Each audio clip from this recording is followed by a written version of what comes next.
Tahimik lang si Vianzi sa isang sulok ng kanilang bahay, hawak ang kanyang cellphone. Nakatingin siya sa screen ngunit parang hindi na niya binabasa ang mga salitang lumalabas. Mabigat ang kanyang dibdib, parang may humihila pababa sa kanyang puso. Isa-isa kasing lumalabas ang mga mensaheng hindi niya inaasahang makikita, mga salitang puno ng panghuhusga, panlalait, at walang kaalam-alam na akusasyon. Palamunin lang daw ang tatay mo. Batugan. Hindi na nga nagtatrabaho, pabigat pa. Paulit-ulit niyang binasa ang mga ito, umaasang baka mali lang ang kanyang pagkakaintindi. Pero hindi. Totoo ang mga salita. Totoo ang sakit. Mas masakit pa kaysa sa mismong panlalait ang katotohanang ang mga taong nagsasalita ng ganito ay hindi man lang kilala ang kanyang ama. Hindi nila alam ang pinagdaanan nito, ang mga sakripisyong hindi kailanman ipinagmalaki, at ang mga panahong kahit sarili niyang kalusugan ay isinantabi para lamang may maipakain sa pamilya. Napapikit si Vianzi at napahigpit ang hawak sa cellphone. Pilit niyang pinipigilan ang luha, pero tumulo pa rin ang ilan. Hindi dahil mahina siya, kundi dahil mahal niya ang kanyang tatay. Lumaki si Vianzi na ang tatay niya ang una niyang nakikita tuwing umaga at huli niyang naririnig tuwing gabi. Isang ama na hindi madaldal, hindi palabiro sa ibang tao, pero punong-puno ng malasakit sa loob ng tahanan. Noon, araw-araw itong pumapasok sa trabaho kahit pagod, kahit minsan ay kulang ang sahod. Hindi ito nagrereklamo. Ang tanging sinasabi lang ay, basta may makain kayo, okay na ako. Dumating ang panahon na nagbago ang lahat. Nagkasakit ang kanyang ama. Hindi man malala sa paningin ng iba, sapat iyon para hindi na siya payagang magtrabaho tulad ng dati. Hindi madaling tanggapin iyon ng kanyang ama. Ilang gabi itong tahimik na umiiyak, akala'y walang nakakapansin. Pero nakita iyon ni Vianzi. Narinig niya ang mga buntong hininga. Ramdam niya ang bigat ng loob ng isang ama na gustong magtrabaho ngunit hindi na kaya ng katawan. At ngayon, heto ang kapalit ng lahat ng iyon, mga bash na walang basehan. Mas lalong sumakit ang dibdib ni Vianzi nang mabasa niya ang komento ng isang tao. Kung responsable ang tatay mo, hindi siya aasa. Napatawa siya ng mapait. Kung alam lang daw nila.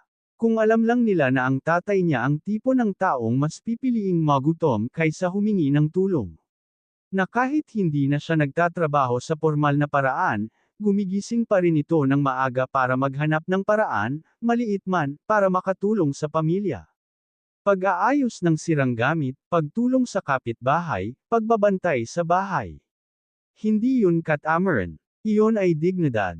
Gusto sanang ipagtanggol ni Vianzi ang kanyang ama.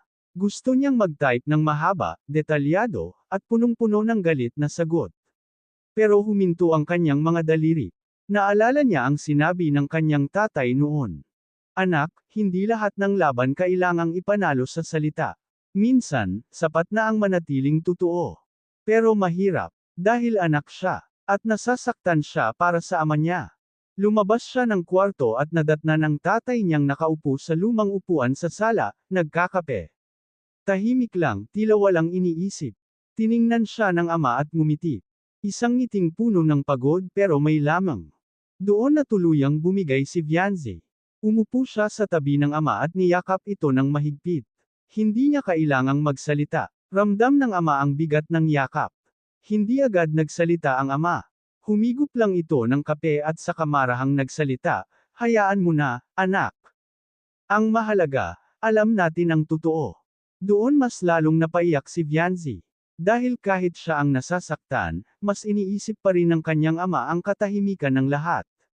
Sa gabing iyon, napagtanto ni Vianzi na hindi kailanman kayang sukatin ng social media ang halaga ng isang tao.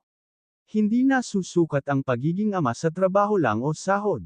Nasusukat ito sa sakripisyo, sa pagmamahal, at sa paninindigan sa pamilya. Kinabukasan, nag-post si Vianzi. Hindi para makipag-away, kundi para magbahagi. Isinulat niya kung paano ang kanyang ama ay patuloy na lumalaban kahit hindi na siya malakas.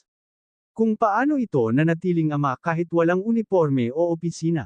At kung paano mas pipiliin niyang ipagmalaki ang kanyang tatay kaysa pakinggan ang mga bash ng mga taong walang alam.